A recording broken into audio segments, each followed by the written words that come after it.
gonna wait for the walls to fall.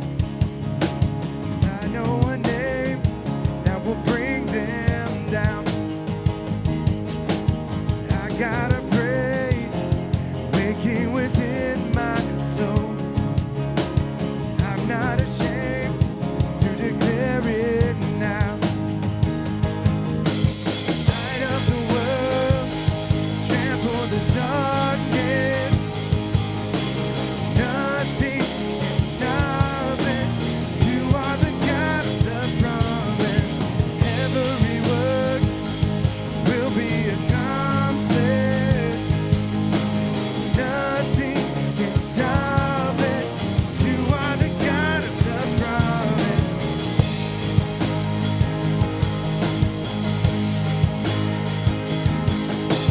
Prepare the way, the King of glory comes.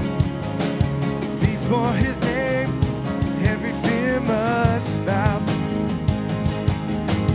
Throw off your chains, Jesus destroyed them all. Up from the grave, he is with us now. Come on. Light of the world, trample the darkness. Nothing can stop it. You are the God of the promise. Every word will be accomplished. Nothing can stop it. You are the God of the promise.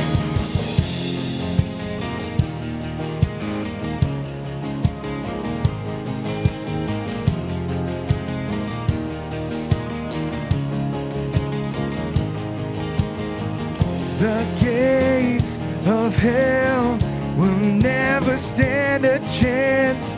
Your name prevails, Jesus, the great I am.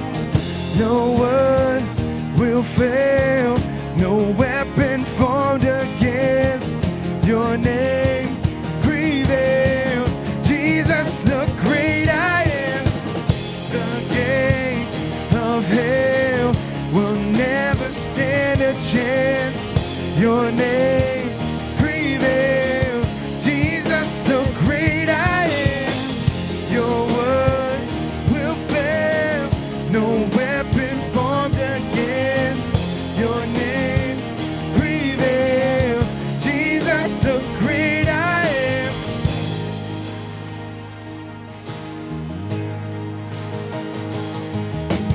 Light of the world, trample the darkness. Nothing can stop it. You are the God of the promise. Every word will be accomplished. Nothing can stop it. You are the God of the promise.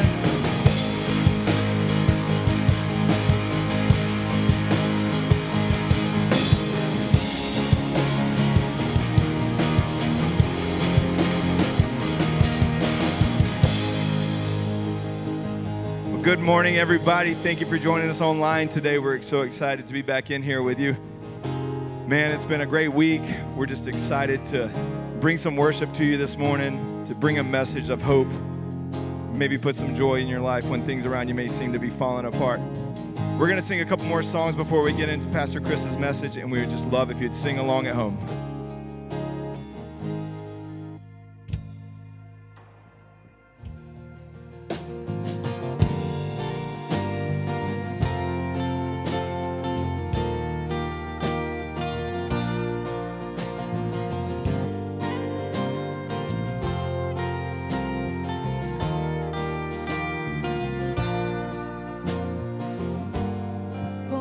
Spoke a word, you were singing over me.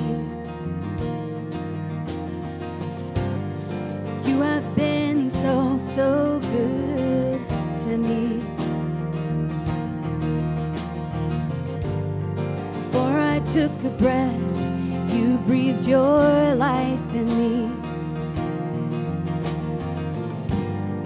You have been so, so kind after me. Oh, the overwhelming, never-ending, reckless love of God. Oh, it chases me down, fights till I'm found, leaves the 99. And I couldn't earn it, and I don't deserve it. Still, you give yourself away.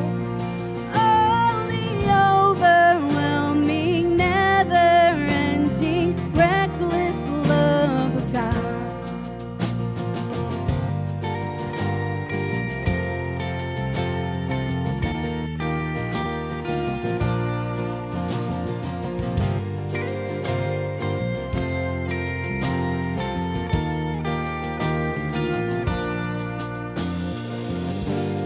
When I was your foe, still your love fought for me. You have been so, so good to me.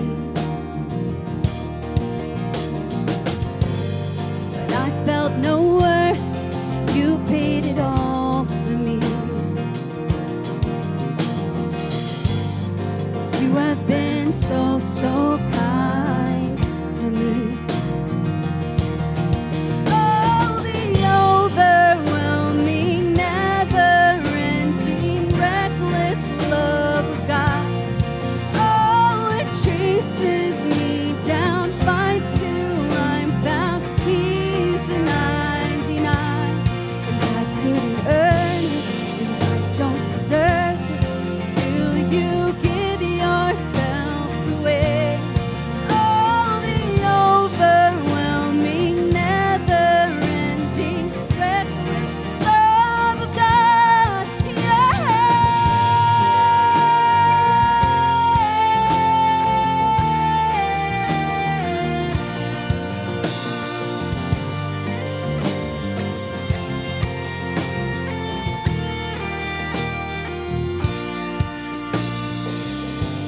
No shadow you won't light up, mountain you won't climb up, coming after me.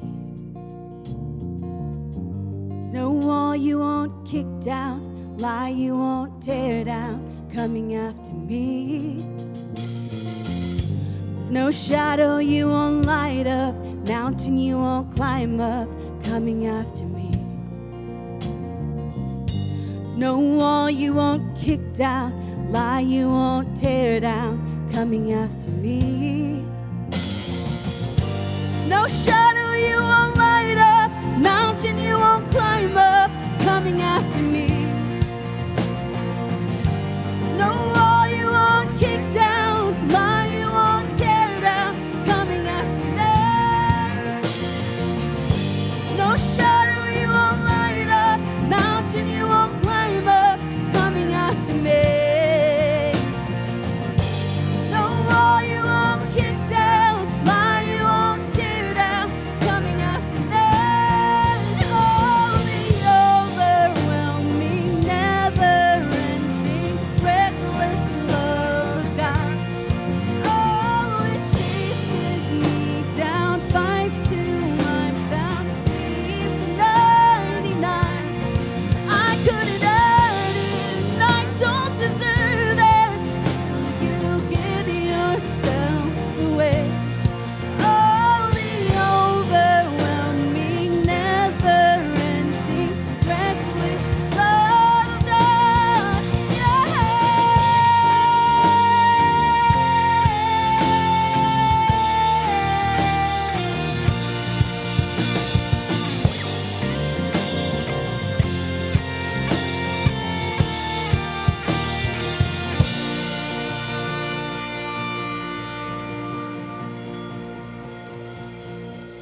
was my cross you bore, so I could live in the freedom you died for. And now my life is yours, and I will sing of your goodness forevermore. Worthy is your name, Jesus. You deserve the praise. Worthy is your name. Worthy is your name, Jesus. You deserve the praise. Worthy is your name.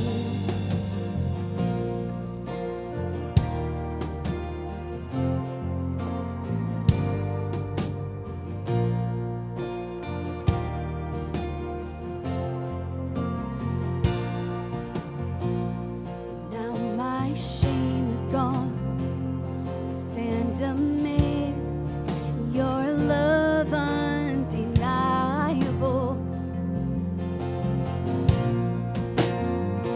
Your grace goes on, and I will sing of your goodness forevermore. Worthy is your name, Jesus. You deserve the praise.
Exalted now in the heavens as your glory fills this place.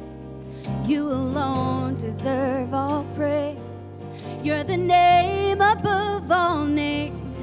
Be exalted now in the heavens as your glory fills this place.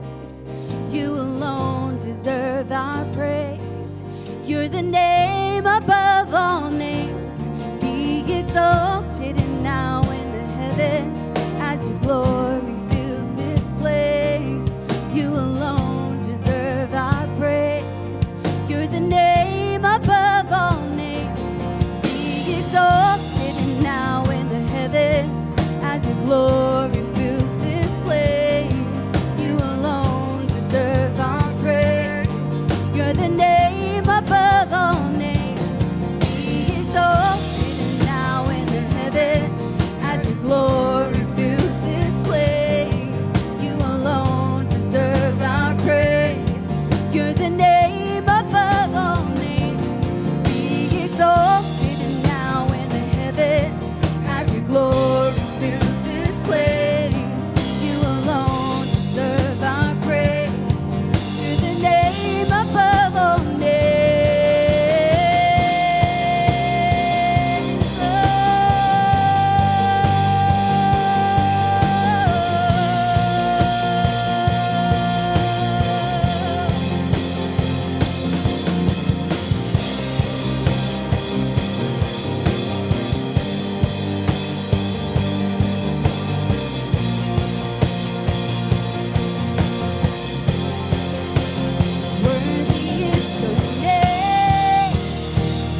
Jenny Causey. Thanks so much for joining us today at Encounter Church.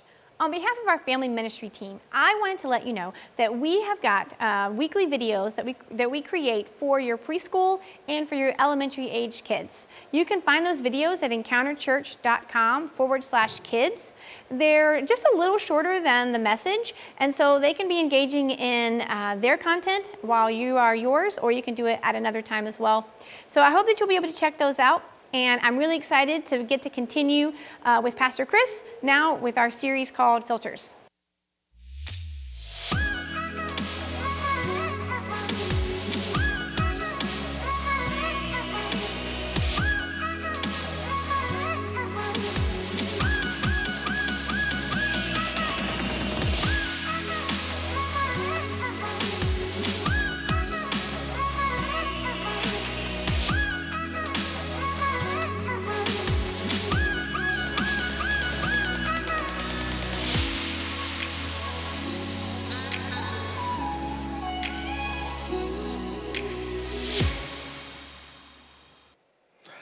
Good morning. Welcome to Encounter Church. I am so glad that you are with us today. Today I'm going to continue a series we kicked off at the beginning of this month called Filters. And I don't have any crazy shots of my family. At this point, they're kind of clued in what I'm up to. So if you'd like to send me your filters, your filtered shots, feel free to do so. But what I want to do today is take you to a date, May 25th, 1992. It was Channel 2 in Manila, Philippines, and there was a moment right after the evening news, where people from all over the nation were tuned in. You see, Pepsi, trying to gain some market share, had come up with this idea that they were calling their Fever campaign. And the idea was to put bottle caps with certain winning numbers underneath it, and every night they would reveal the winning numbers. This actually was working. It kicked off in February, and by May 25th, they had actually experienced a 40% increase in their soft drink sales. Now, part of it was tied to the fact that if you had the winning bottle cap, you would essentially win the equivalent of about $40,000, which in that time in the Philippines was a substantial amount of money that would radically change your life. And so as the money was being given out, and as kind of this fever campaign was catching fever, more and more people were watching the show. And that night on May 25th, the number 349 popped up on the screen. Now you can imagine, if you had 349, how your life was changed in an instant, because there in your hand, in a Pepsi bottle cap, was a key to a whole different lifestyle. Well, what Pepsi didn't know was that the computer system in charge of picking that number and printing those bottle caps had actually glitched. And it actually had printed 800,000 bottle caps with 349 on it. And over the subsequent weeks, over 486,000 people showed up to claim their $40,000. Now, I think it's interesting that there was over 300,000 bottle caps that people never even noticed, which makes me want to look at my bottle cap a little bit more often, because 300,000 plus people had a winning bottle cap that they'd just thrown away. So 400,000 plus people show up at Pepsi demanding their $40,000, and Pepsi, all they can do is say, sorry, that would be a lot of money. That was a computer glitch, not our bad. And that didn't go over very well in the city. In fact, what happened in the kind of aftershock of that television broadcast that night was riots in the streets. People lost their life. Pepsi actually had to hire armed guards to ride around with their Pepsi truck. So imagine a Pepsi truck pulls up to the grocery store, and there's armed guards getting out of the truck so that they can wheel in Pepsi containers into the grocery store. Barbed wire fence had to be put around the actual distribution plants and manufacturing plants, because people were trying to throw homemade bombs into Pepsi's headquarters to blow it up. I mean, it was insane. Like, there was a mass movement to overthrow it. What's so fascinating about this story to me is how those people in a moment experienced their circumstances radically shifting when 349 popped up. And in an instant, they went from being rich to being poor again. And this shift in circumstances upended and caused the Philippines to go through a pretty tumultuous period for a series of weeks that ultimately ended in a court case where Pepsi was found not liable for the computer software glitch. And one of the tie-ins, even though this is 1992 in the Philippines with Pepsi containers, it helps to illustrate, I think, one of the most powerful filters that we find ourselves in, the circumstantial filter. The one that says, if my life was different, if I wasn't in these circumstances, then it would be better. And underneath that circumstantial filter is that my life, the quality of my life, is equal to the quality of the circumstances that I'm going through. I think the circumstantial filter is pretty relevant for all of us because we're all in a crazy season. Whether you're a small child who's wondering what school's going to look like this year, or whether you're a parent of a small child wondering what school's going to look like this year, whether you're someone who's walking through a completely different season and stage and age of life, and you're wondering, what does this look like relationally for me, or what does this look like employment-wise for me? There are so many different circumstantial challenges tucked in to this season, whether it's health, whether it's relationships, whether it's financial, whether it's in your home, or whether it's the fact that you feel trapped inside of your home. And that what I want to do today is take you to a letter that we looked at last week. In some ways, this is a continuation of a conversation from last week's message. Because in that message, there's a hopeful message that Paul writes. In that letter, there is a statement that he's making throughout the entire 4 chapters. And it's simply this, that you may not enjoy it, but you can still have joy in it. This is the central theme of the letter to the church in Philippi that we call Philippians. And it's this joy filter that Paul, in his letter, is seeking to communicate to them. And it's that joy filter that I want us to look at today as we continue our series called Filters. And last week I was in Philippians chapter 3, and just to kind of briefly summarize what Philippians is, Philippi was an interesting place in that it was a city that had special status in the Roman Empire. If you lived in Philippi, you were considered a Roman citizen. You dressed like a Roman, you talked like a Roman, you had the benefits and the status of a Roman citizen, which may not mean a lot for us today, but in that ancient Roman Empire, being a Roman citizen put you in a whole different class. You had a different legal proceeding if you were a Roman citizen. You were treated differently by the government, by the local authorities if you were a Roman citizen.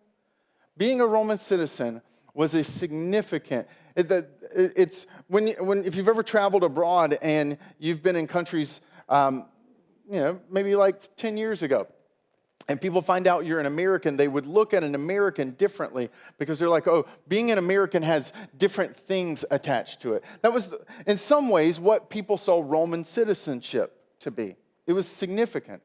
And Philippi was a place, if you lived there, if you were born there, because of some back history, you were automatically considered a Roman citizen. It was a place with a huge military garrison. They had a huge amount of Roman soldiers to protect it, so it felt safe. And Paul, who had helped to start a church or a series of churches in Philippi, was writing a letter to them from Rome under house arrest. And he was waiting on his trial, whether or not to find out if he was going to live or die. And he writes this letter, and there is a word at the beginning of the passage in Philippians 4:4 that I want to highlight. He says this, rejoice in the Lord. Now, rejoice is an interesting word. It's actually 17 times in about 107 verses, Paul's going to say the word for joy. It averages out to roughly 1 every 6 verses. He touches on joy. And in some scholar, kind of academic circles, the letter to the church in Philippi is actually called the Epistle of Joy. The epistle is just another way of saying the letter of joy.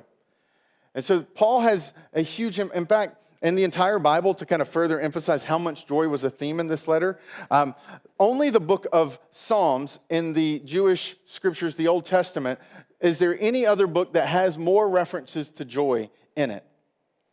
And so Paul writes this letter to really help them understand how they can seize joy, how their life can be lived with the filter with joy. And he kicks off with this command, rejoice in the Lord, which is sort of fascinating. In fact, he says, rejoice in the Lord always. I will say it again, rejoice. Now, this is really important. In the ancient world and in the modern world, when you speak, oftentimes you say, you kind of repeat it. If you're a parent, you've repeated yourself multiple times. If you've ever given a lecture or a talk, if you've ever sat in a lecture or talk, most likely the way that you understand the most important thing is the thing that gets repeated. What gets said the most is often the indication that this is an important piece of information. And that important piece of information shows up in repetition. But that's not the way it is in written language. In written language, you would just write it once, because the idea is the reader can read it, see it, and if they need to make sure they understand it, they can just simply go back and read it again. And in an ancient time, when repetition in writing would have been an expensive activity, right? The ink, the papyrus, everything that Paul was writing on was costly. And for Paul to write this again, I will say it again, rejoice, is a huge, huge emphasis on this theme. He's like, I want to make sure you understand how important this is. He says, rejoice in the Lord always. I will say it again, rejoice. Now, I think it's helpful to understand because in our modern kind of language, the word joy oftentimes gets interchanged with happiness. And what Paul is not saying is happiness. Happiness is primarily an emotion. It's an emotion oftentimes tied to some future address. When I get there, or when I get that, or when I have them, or when I'm with her, then I will be happy. But Paul's not commanding happiness because he's saying rejoice in the Lord always. That's anytime. In the really good times and in the really bad times. You can't command an emotion. I have a little girl who reminds me frequently that you cannot command an emotion. Right? It never works to saying, stop crying, or stop being sad, or stop being angry about that. You can't command emotions. But what Paul understands is that while happiness is an emotional state tied to assertive circumstances, joy is predicated on consistency and anchor regardless of your circumstances. It's not an emotion. It's a state of being. It's a security. And this is why he can command joy. This is why, like Paul, you're going to hear me repeat that phrase frequently through this message, that you may not enjoy what you're going through, but you can have joy as you go through it. Because enjoying something is happiness. But joy is what Paul is commanding us to. And he makes this point when he says, in the Lord, because joy is anchored in something. Joy is the response to an objective reality. And for Paul, he's trying to communicate to them, look, joy is found in Jesus. The anchor, the foundation is Jesus. In fact, when everything feels like it's up in the air right now, what really matters is what's underneath your feet. And he's like, Jesus is our foundation. Jesus is our security. And that's why he's saying, where do you get joy? What's the source of your joy? The source of your joy is Jesus, which is a word that's used more frequently than even joy in the letter to the church in Philippi. Because he's recognizing and he's calling them to not riding the waves of emotion. He's like, look, you're going to have emotions, and you can't command them. But I want to call you to a filter where the emotions aren't commanding you. This past week, I had this kind of moment play out in my household. We had a really big moment. My daughter was kind of working through some things, and like many of your kids, like many of you, regardless of your age, there's some grief in this current reality that we're living in. That there is a sense that I wish I had a magic wand and I could wave it and fix it and change it, but we can't. And so we're stuck with the reality of things just kind of being stinky. And my daughter was having one of those days. And we'd gotten really kind of keyed in and catastrophic on one thing specifically. And I was sitting there trying to have this conversation, trying to help her process that, we can't command our emotions, but our emotions don't have to command us either. And I realized that like no amount of rational dialogue was getting through. And so I had my phone in my pocket, so I pulled it out and I snapped this picture. Actually, I snapped two pictures. And the first picture was this one. And in her room, she has a little unicorn nightlight. And so I took a picture of it really close. And when I took a picture, and it's just like the only thing you can really see is this blurry unicorn. Everything in the background is completely out of focus. Can't see anything at all. And then I took this other picture, which was the unicorn, but I let the background get a little bit more in focus. And then I put those two pictures up and I said, hey, sweetie, let me talk with these two pictures. Sometimes when we get in really hard emotional states, our focus gets so tight on the circumstance that we lose sight of everything else going around it. Now, you haven't been in her room, so let me tell you what that colorful little blob is back there that was instantly recognizable for us. That is Big Fat Colossal Bear. Big Fat Colossal Bear is his name. And Big Fat Colossal Bear is ginormous. He's about 3 to 4 feet tall. We won him in an arcade. And so he's just kind of hanging out beside her bookshelf. So she loves Big Fat Colossal Bear. Sometimes we just throw him on top of her. Henry, our son, loves Big Fat Colossal Bear because you can like dive into this 4-foot tall bear. So you can see Big Fat Colossal, and then all her books that she loves is over there. So notice how if you don't just focus on the unicorn, all the other good stuff kind of pop out. You can see it. I said sometimes in moments and circumstances that feel overwhelming, that feel emotionally demanding and controlling and commanding, we want to make sure that we don't let it grab our focus. Because when we go through hard circumstances, oftentimes the only thing we can focus in on is the bad. Right? You can tell this in relationships. Whenever you're only seeing the negative in a relationship, it's usually a sign that you've kind of lost sight of all the good things. When someone's sitting down and they're talking about their spouse or boyfriend or girlfriend or fiance, and they're like, they always do this, and they never, and they can list 17 of the negatives. And I'm like, okay, they sound horrible, so let me just agree with you. If that's all they are, man, that's bad. But is there some good there too? What's some things about them that other people would notice that they would appreciate? And what that often does is that helps people come out of this frame into this one. Because as bad as it is, there is always good there too. And happiness, that pursuit of happiness, may work sometimes, but when you go through hard circumstances, it will fail you every time. Because all you will see is the hard thing in front of you. Another helpful way of kind of unpacking this even deeper of what I think Paul is trying to point to us, because if you notice, Paul's writing this letter in prison. So this letter is written to a group of people he cares about, who he can't physically see. And he writes this letter to thank them for their generosity because he depended on them for their livelihood. He writes this letter to tell them how he's praying for them, how grateful he is for them. He writes this letter to instruct them, to lead them so that they can better live and lead and move in their city to reflect Jesus' love to the community. Paul isn't focused on him. He's focused on them.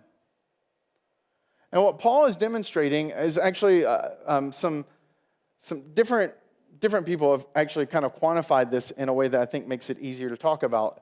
And it's called the 3 circles. And the 3 circles is the circle of control, the circle of influence, and the circle of concern.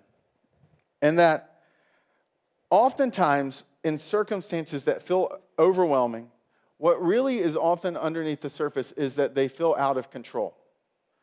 Being in a pandemic feels like it's completely out of control. Being in an election season feels like it's completely out of control. There are so many factors working right now. If you are trying to figure out what is school going to look like for your kids, it is so anxiety-inducing because you have no control. In fact, if you ever want to really get a glimpse of how much you crave control, because most of us are like, oh, I don't have to be in complete control. Get in a car with a 15-year-old who's never driven and let them drive. You will instantly discover how much you like control. Because when they're careening around curves and you want to grab that steering wheel or put your foot over on the brake, you're like, oh, I do like being in control because I want to save my life, right? When I was 15, my mom refused to ride with me. My mom still doesn't like to ride with me. And a lot of it, I love you, Mom, I know you're listening, is because she wants to be in control. Because when I'm driving, I'm in control. And so we innately, down deep, want control. And oftentimes what creates a tension is when we find ourselves in a circumstance we can't control. And where the picture really helps is what I was trying to tell Ella that night was, what are the things you can still control? So, this week, my wife and I were talking about school. We don't really have a lot of control in how decisions are going to be made by administrators. We don't have a lot of control on what the pandemic is going to do. And as kids come back to school and as sports kick in and as fall ramps up. So what can we control? Well, one thing that we're doing in our own household is we know that our daughter is going to be virtual for at least a majority of class this fall. So we've been putting a lot of emphasis and conversation with her about setting up her desk the way that she wants it set up. So you can't control when you go to school, but you can control the environment at our house where you'll get to engage with school. And that's a small thing, but it's amazing how reclaiming control can help you. It's focusing on what you can do. Our student ministry, Dallas, is planning a party that some of you have been invited to. And if you haven't been invited to us, let us know through the connection card. Because we want to make sure that you know about it. But one of the things that we're kind of batting around for that night is an ability to make a ridiculous mask. Because right now, we all have to wear a mask. And it kind of feels like you don't have a lot of control in that. And for the students, we're like, what if we just have a fun night where it's like, make the most ridiculous mask you can make? You want spikes sticking out of them things. You want flames. Not really, because that's dangerous. But, do something where you reclaim control. Because we oftentimes long for it. And when we find ourselves in an area of concern, something that's frustrating, something that's hard, something that's scary, something we can't control, and we keep trying to exert control over it, it just leads to more and more and more frustration. And so what can you control in this season? And in this circumstance that feels like out of control. Maybe you can't control whether or not in October and November you still have a job. But you can control how diligently you save. You can control how you manage your budget and the expenses that you cut just in case you lose your job. There's these small things. Yeah, they may not change everything, but when you can focus on what you still have control of, it changes. And what it does as you spend more and more time working out of this circle, and then the circle of influence are the things that maybe you can influence, but you don't have direct control. Circle of influence is parenting, right? I mean, I can't control my child, but I can influence her and him. And then circle of concern are the things that I care about, that I have concern about, but I have no direct control over it. So the more time we can spend here, and the more time we recognize that God is the circle that contains all of these circles, and being anchored in that, the more we can experience joy in Him. And here's an interesting statement Paul writes as he's processing through this, because Paul's modeling being in control. He writes a letter to help a group of people, right? He's telling them, look, I'm rejoicing, I'm singing, I'm declaring, I'm in a place of gratitude, because a lot of the letter is focused on gratitude for them and what they've done for him, right? So Paul's intentionally doing all of these things he's in control of. And then he makes this phrase. He says, let your gentleness be evident. Now, this one jumped out at me. Never thought about it before. I was like, oh, that's interesting. I've always thought it was just a weird combination to have rejoice in the Lord always. I say again, rejoice. Let your gentleness. I'm like, why? And then it hit me. I was like, oh, be evident. It's evidence of something. The evidence of our joy is present in our gentleness, which is true, right? I don't know about you, but I can normally tell when someone's stressed, when someone's going through a hard time, when they come home and they're frustrated. And then Paul is saying, look, you've got an option. You're going to look up or you're going to lash out. You're going to really be frustrated and find something to kind of pour out that frustration on.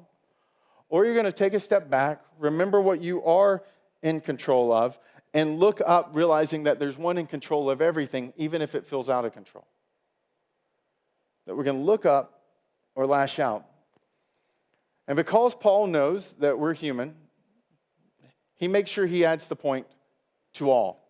Because you may think in my interactions that I've got it, like I can fool you with gentleness.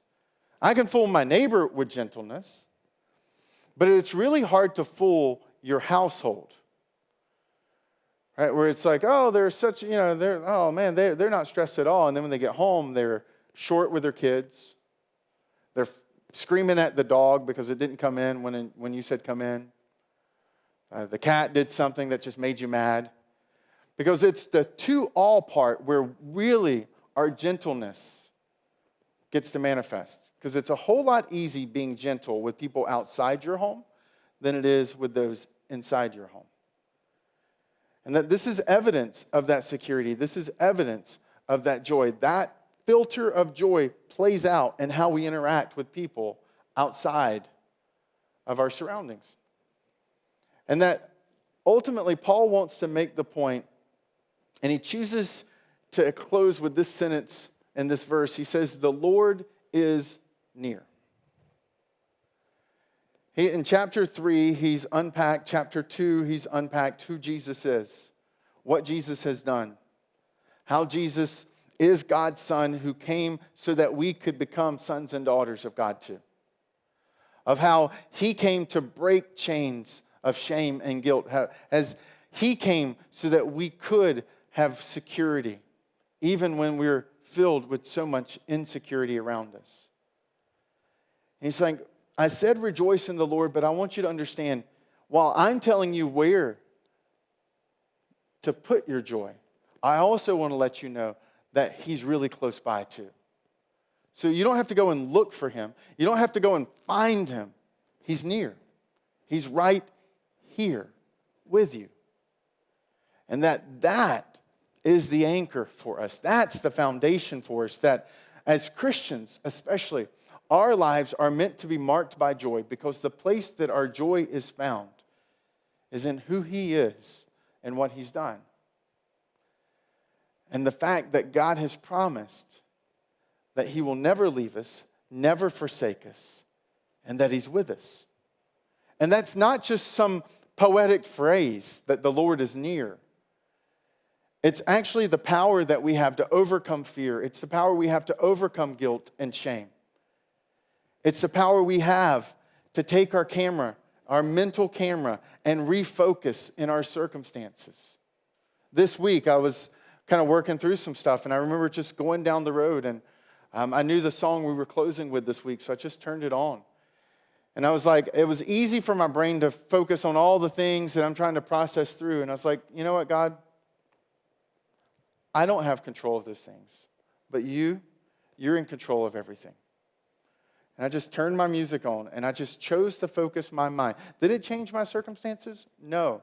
Did it change me in my circumstances? Yes. One of my favorite things about history is just the details that pop up. It's one of those things I always have to worry about when I'm having conversations with people, so I don't talk too much, because I want to be like, did you know in London air raids, da-da-da-da-da? It's like whatever I happen to be like currently engaged with or reading. And I want to give the too much detail, but I love detail in history. And one of the pieces of detail in the early church I think is really interesting is outside of the city is something called the catacombs. Now, the catacombs were these underground burial chambers.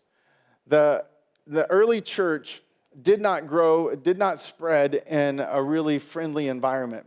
For a majority of the early church's history under the Roman Empire until Constantine, Christianity was illegal or outlawed and sometimes outright persecuted, which meant that to worship Jesus, to come together like we would physically, meant you were threatening your life and your family's life. And so Christians would kind of walk out of the city gates. They would go down a road called the Appia Way, and they would arrive at these old graveyards. And because most of the Roman citizens were afraid of those graveyards, they wouldn't come out there. And so they would go and descend down 50, 100 feet underground in these amazing kind of caverns cut from limestone. And they would have church service. And because Christians were considered outlaws, that was also where ultimately many of the Christians were buried. And one of the things, if you ever go to the catacombs, you'll notice is some of the imagery put beside the graves. And one of the frequent images is this one. It's an anchor with fish. Sometimes the fish would be biting the anchor. Sometimes the fish were beside the anchor. But this was a secret coded message. The fish, the word for fish in that day was ichthus. And ichthus, when you took the word, each letter was the beginning of a phrase that was Jesus Christ, Son of God, Savior. That was what those letters translated would mean. And so whenever you were trying to figure out, is this person a Christian or not, oftentimes you would start by drawing a little piece of a fish, and they would draw the other side of it. It was a secret coded message to make sure they were part of the group, because you might be dealing with someone who's trying to find, like Paul was, Christians that were gathering to persecute them before he became a Christian. And so the Christian fish coupled with the anchor was on a lot of gravestones in the first 3 centuries. And the idea was that while my body may be here, while I may have perished because of my faith, I want you to know that I have an anchor for my soul, and it's Jesus. And this was something that whenever someone saw this, they knew instantly the message that it was communicating. That because of Jesus, I can have joy in it, even if I don't enjoy it. That because of Jesus, I can walk with confidence even when I feel like the world is out of control. I can have security and stability even if my social media feed has lost its mind. I can have confidence even when I don't feel confident in anything around me. That because of Jesus, even if I lose my job, I know who has provided for my family, who's provided for me ever since I first walked into this earth. That because of Jesus, I have an anchor for my soul. And that the early church walked through pandemics. They walked through fires that destroyed the city. They walked through devastating circumstances where they couldn't get a job because they were Christian, or because they were a Christian, they lost their loved ones or they lost their lives. And what our community of faith is built on is a community of people who demonstrated for thousands of years that Jesus is bigger than the struggle, that Jesus is bigger than the pain, that Jesus is bigger than the uncertainty, that he's greater than the grief that we walk through or that we find ourselves in, that he is stronger, longer, greater, wider, taller. His grace is more magnificent than the guilt that covers us, that chases after us. all of that pales in comparison to the anchor for our soul who can hold us no matter what we find ourselves in through. That we can walk through hell even while heaven lives within us because He is alive, because He is on His throne. He is not threatened by what is happening on social media. He is not threatened by whatever goes up and down in the turns of election cycles and pandemic cycles and what is happening in your household. And that changes you in the circumstances, even if you can't change your circumstances. And that what Paul desperately wanted them to know is that because of Jesus, you may not enjoy it, but you can still have joy in it. Let's pray. God, thank you. Thank you for the hope that comes in you. Thank you for the joy that comes in you. We thank you for the times where we are happy. We're grateful for the good that happiness brings with it. But we're so much more grateful, God, that we can have joy. We can have joy when we are in seasons of loneliness. We can have joy when we're in seasons of uncertainty because of you. And I pray that even as we close out today, even as we sing the words that there was another one in the fire, that you would whisper into our hearts and our minds and our souls that you are with us, that you are near. Give us the strength, the wisdom, and the moments where our mind's focus gets so fixated that all the good things in our life get blurry. Remind us in those moments that the emotions don't have to command us, even if we can't fully command them. And thank you for the promise. Thank you for your presence. Thank you for what Paul lived out and demonstrated as a foretaste, as an appetizer of what we can experience in our own lives. So thank you for your presence with us. Thank you that you're a God who is for us. And it's in your name, Jesus, that I pray. Amen. I want to thank you for being here today and joining us. I hope that this filter of joy can help to change, maybe not your circumstances, but it can help to change you in the midst of your circumstances. And that we're going to close out our day with the same song that I sung earlier in the week as I was processing through some things. This song that's just a reminder that there's another one in the fire standing next to me. It's rooted in an Old Testament story of some individuals who were thrown into actual fire because of their faith. And that in a miraculous moment, God stepped in and protected them. And that one of the people looking into the furnace made the statement that's been forever recorded in history. There's another one in the fire. We threw 3 in, but I see 4. And that you may not physically be in a literal fire, and that's a good thing. But some of you have loved ones who are. If you have friends or loved ones in California. Some of us are walking through emotional fires. Some of us are walking through relational fires. Some of us are walking through unemployment fires. Some of us are walking through, I am done with not knowing what fall's going to look like kind of fire. Like, we all have a little bit of the sting that this season has brought with it. And this song is just a declaration that there's another one in the fire.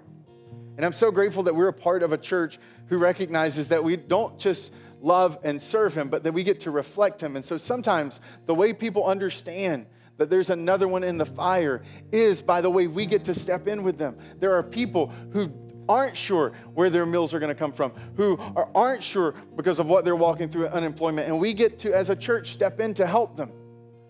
That we, through our partnerships even people right now in the Gulf who are staring at the potential devastation that 2 simultaneous tropical storms landing simultaneously could devastate and could ripple through. We already have a nonprofit partnership that if 2 hurricanes hit that area, that we as a church can send financial gifts to them to help mobilize people and resources so that in the midst of their fire, they'll know there's a church in Massachusetts that believes that there is another one in their fire too, and that as a church, we get to be a part of that we are a force to be reckoned with, that we are a force of love and good, not because of any of us individually, but collectively when we come together, committed to being the people of God through generosity and through prayer and through boldness, that we can be the physical presence of God with them through their fire.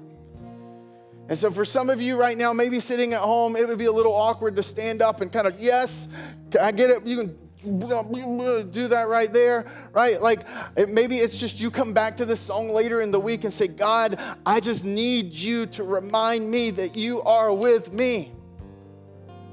And so whatever that fire is, whatever you're walking through, know that we believe God is with you through it. And if there's any way the church can walk with you through it too, we would count it our honor. So I want to invite you in your hearts and in your mind just to kind of open up, to kind of look honestly at what you're walking through. And as you look honestly at what you're walking through, to maybe let the words of this song remind you of who's walking with you through it. Let's sing.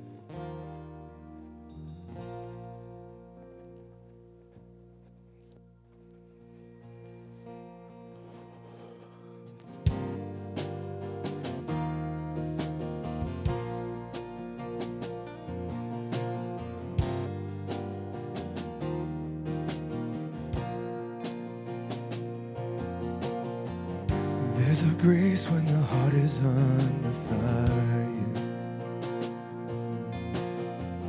Another way when the walls are closing in. When I look at the space between where I used to be and this reckoning, I knew I would never be alone.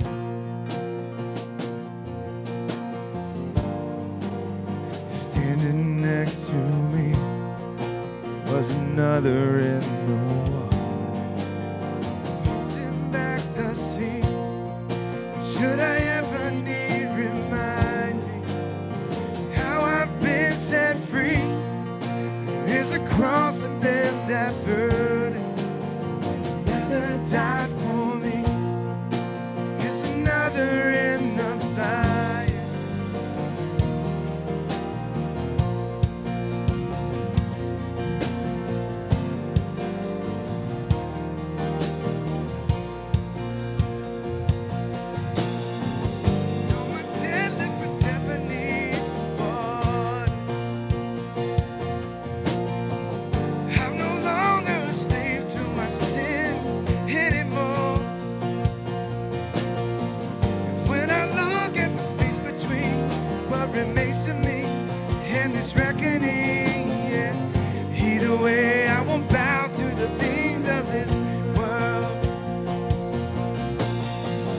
I know I will never be alone. There is another in the fire, standing next to me. There is another in the water, holding back the sea. Should I ever need reminding, where power set me free? There is a grave that holds nobody. Now that power lives in me. There's another in the fire. There's another in the fire. There's another in the fire.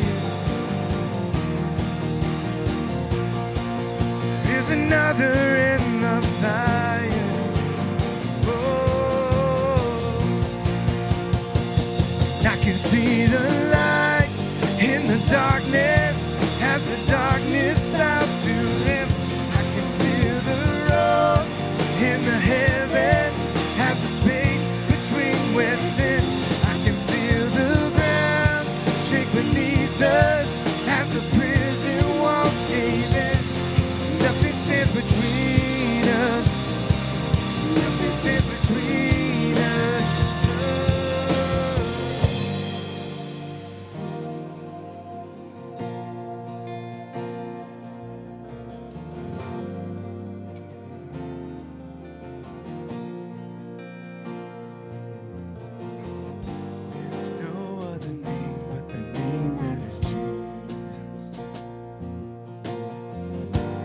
wasn't to lose. And we'll be through it all.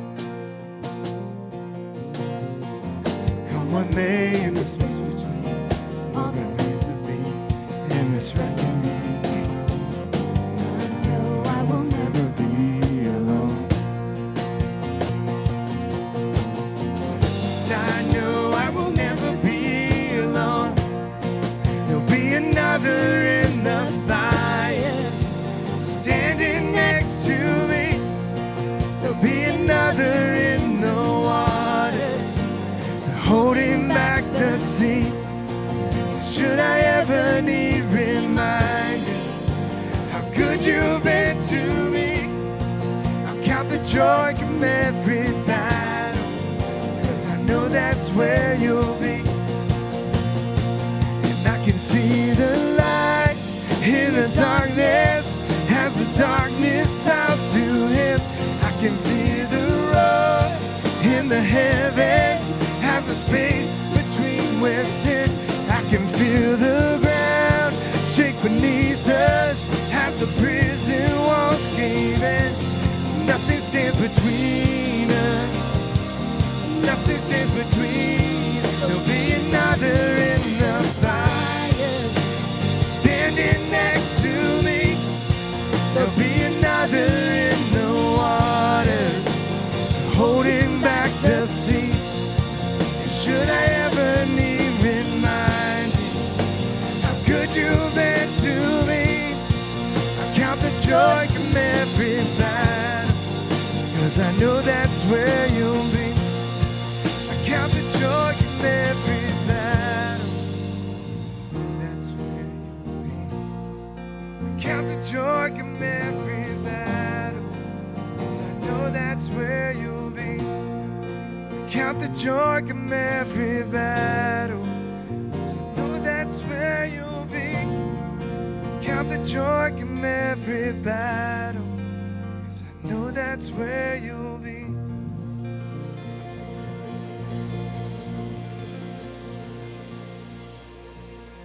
What a powerful, powerful message and a powerful song that even reminds us in those lyrics that we do not ever have to be alone. May you be reminded that of this week, no matter what you do, no matter where you're going, no matter what you're facing in life. May we be reminded that you will never be alone. We can find joy in Jesus no matter what the circumstances are. Stay tuned. Over the next few weeks, we're going to be talking about how to continue to experience Encounter Church, not only how you've been experiencing Encounter Church, but also how you can experience it in groups. So thanks for being with us today. We look forward to engaging with you in the weeks to come. We hope you have a great week.